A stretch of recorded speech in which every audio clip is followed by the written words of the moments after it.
Tēnā koutou e te whānau whānui, nau mai, haere mai ki tēnei kōrero tuatahi.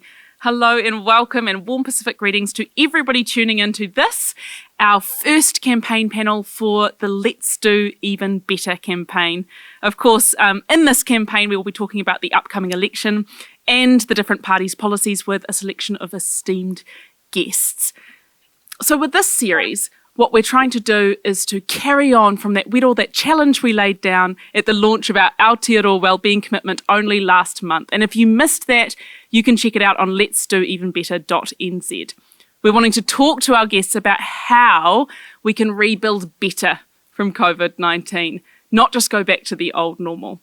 So we're wanting to make sure that we can deal with New Zealand's inequalities and really take climate action.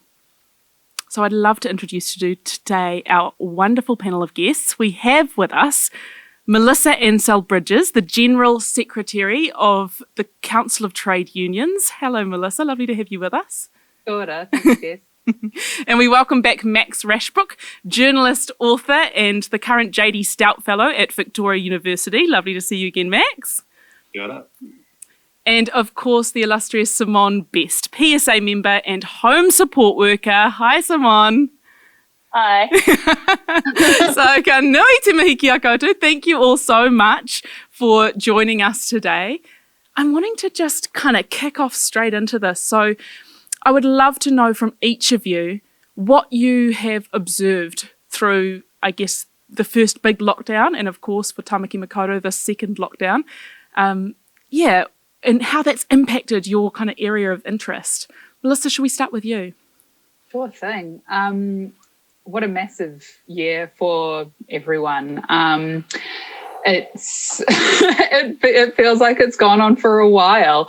I think, at the Council of Trade Unions, we saw a whole range of experiences. And I think that, for the first lockdown, it really affected people quite differently. It affected working people quite differently depending on what kind of situation they were in. So, unfortunately, we did see a lot of people who lost work, who lost jobs, Sure. And as a result of that, lost income and security.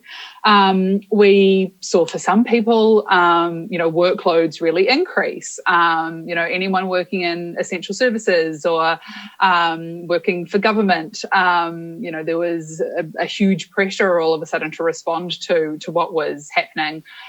For a lot of people, it meant working from home in a way which they hadn't previously, and working out how to work remotely from all of their colleagues. And I think that alongside that, there's been quite a change in attitudes in terms of how businesses and working people, think and feel about the possibility of working from home.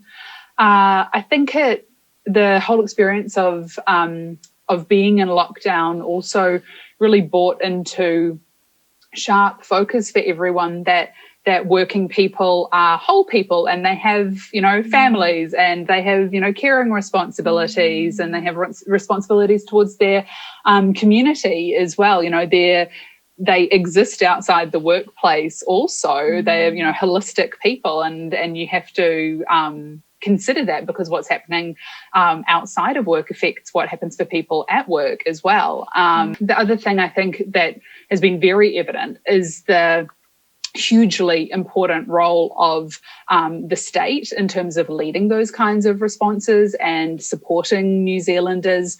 The wage subsidy and the leave scheme, those kinds of things have, provided security for people in New Zealand, and it has, softened the blow that this crisis represents.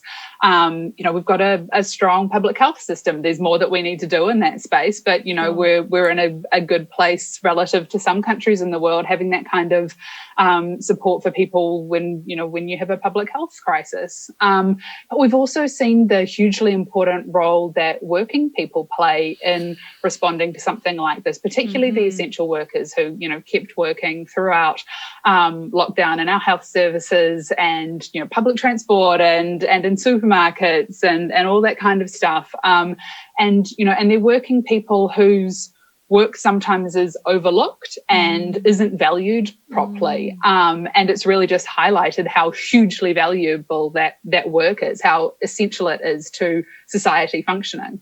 And Max, what you observed during lockdown, how did that kind of impact your area of interest?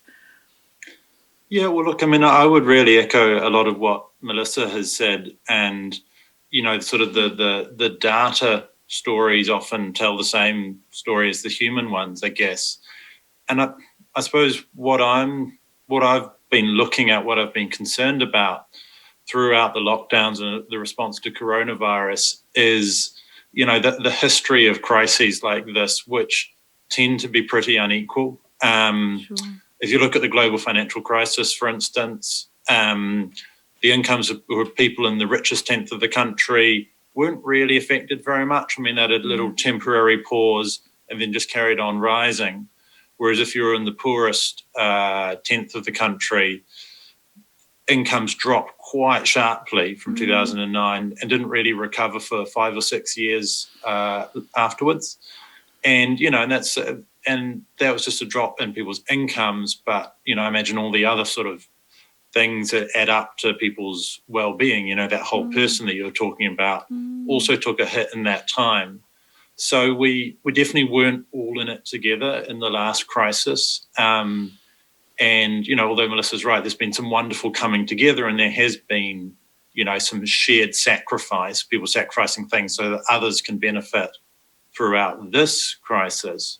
It's also obviously been unequal in lots of ways that people have been pointing to. And my worry is that, the long run effect will be like in the global financial crisis. You can already see so many people losing their jobs and their livelihoods, while the share market seems to be holding up bizarrely well. Yeah. And, anyone who owns a supermarket at the moment is raking it in. So that's, what I'm looking at, what I'm concerned about is can we avoid these sort of the mistakes of the past, which let crises, health crises, financial crises turn into crises of inequality as well. It's certainly been a hard year for everyone, and as you're saying, harder for some than others, and we don't get a lot of practice, in the current kind of model we live under, at all being together in a united team. That kind of nationalism doesn't pop up very much, does it? No, it doesn't. And people aren't always, I think, conscious of, what has happened and what sacrifices have been made. I mean, I think other people have argued, and I think this is absolutely true, that, if you're an older person, if you're retired, for instance, you're the people who are most at risk from coronavirus. Yeah. And other people, and particularly young people, have really made sacrifices. You look at how tight the job market is going to be in coming years for new graduates, the diminished employment prospects, the number of young people, the number of women who've lost, among them younger women who've lost their jobs. I think it's another situation where we need to look at our own situation, realise that we've benefited from this shared commitment.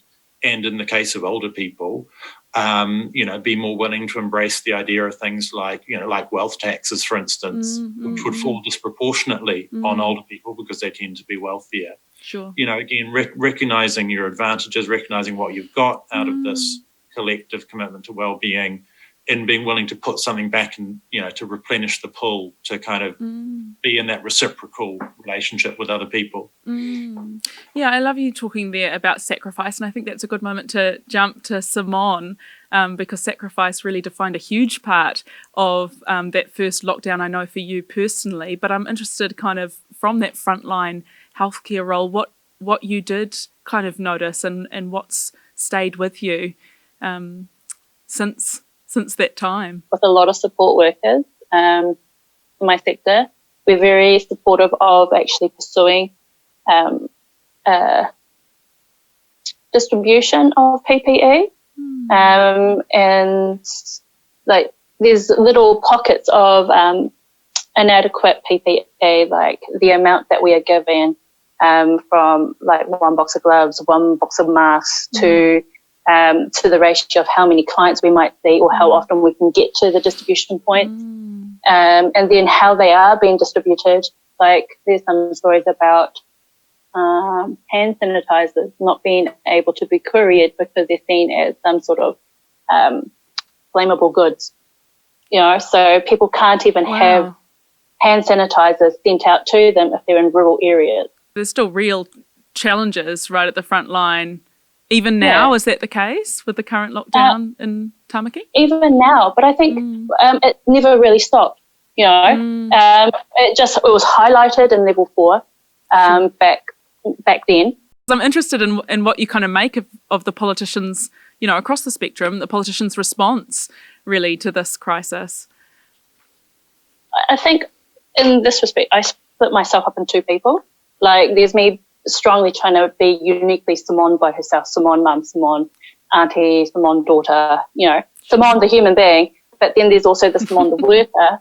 And the Simone worker is really sceptical about some of these politicians and their policies.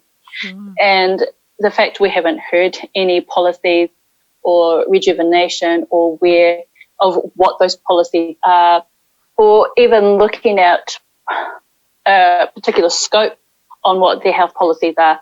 It doesn't measure up to the response or an outlook of the future of how to better an essential worker's life in, moving forward. Yeah. Sure. I'd like to throw that question too out to you, Max and Melissa.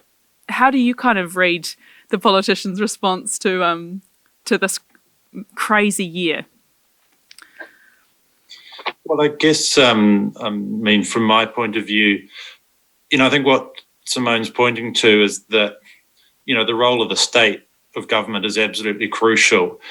So I think the need to invest more in a more resilient, more responsive, more anticipatory kind of form of government hasn't really been there yet. And I haven't really seen any, party that I think has fully grasped the urgency of that. Yeah, thank you for that. What do you make of it, Melissa? Like, obviously you're really connected to workers in the front line as well.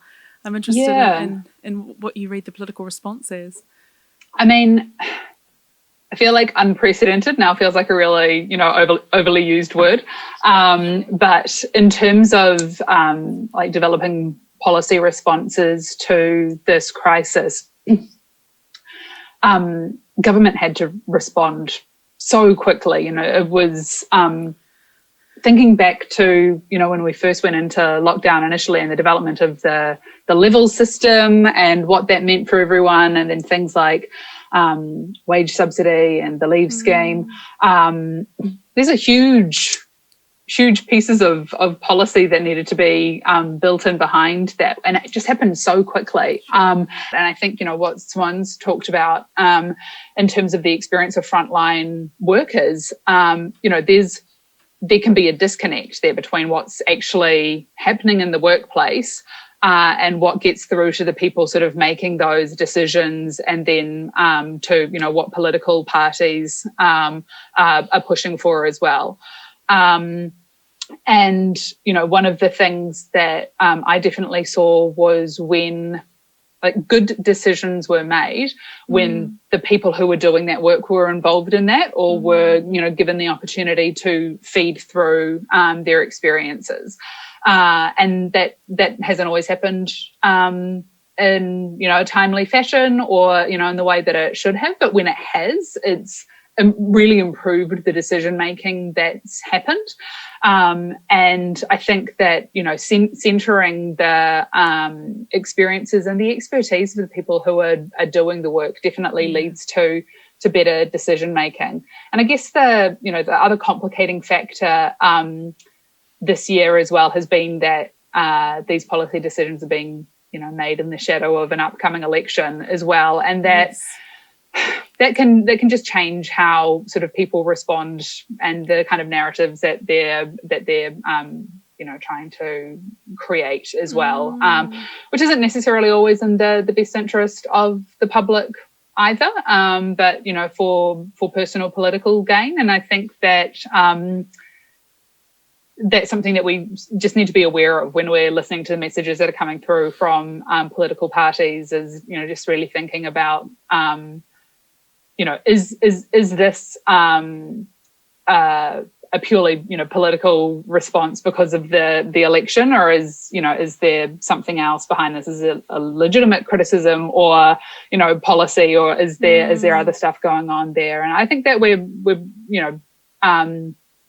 probably doing that okay, but we have seen instances of misinformation recently, and that's scary. It's not a way to make good policy for the sake of our team of 5 million as well. So I think it's a great point you make, that this, of course we do want to acknowledge that all of this legislation and this whole kind of machine that's been made in response to COVID-19 in this year has been made at pace. But of course, the Let's Do Even Better campaign is saying, that's great, but can we see the opportunities for rebuilding something in a different way? And I guess I'm interested too, because of course the New Zealand Council of Trade Unions will have had its own focus heading towards this election. What has that focus been, Melissa? There's a sort of a package of things that we want to see in terms of supporting displaced workers. We want to see minimum redundancy entitlements. We want to see the WEAG report reforms implemented, and we're also encouraging government to look at further investigating social insurance, which is sort of a nationwide scheme for income replacement insurance if people lose work. And that's great for the current COVID environment, but it's also useful for, just transitions, moving away from carbon-based industries towards more sustainable industries as well. And so there's sort of a broader future of work lens to that as well. Really keen to see health and safety reform, and a lot of that's around, reforming and reviewing the Act, but also centering workers at the heart of health and safety, because that's how you get the best health and safety outcomes, is if, workers who are expert in the work that they do are centered in decision-making around their own health and safety. And that, goes exactly to what Simone's talked about in terms of PPE and guidelines. So it sounds like there are still shortages of the sanitizer, of various kind of personal protective equipment around the country. Are people kind of clear about what they need to do? Does it feel like that on the frontline support work kind of? From what I have heard and how I've spoken to and continuous contact, being a union member, is that we talk with our coordinators or we talk with our general managers about accessing these things. However, this hierarchy thing that we have to go through. So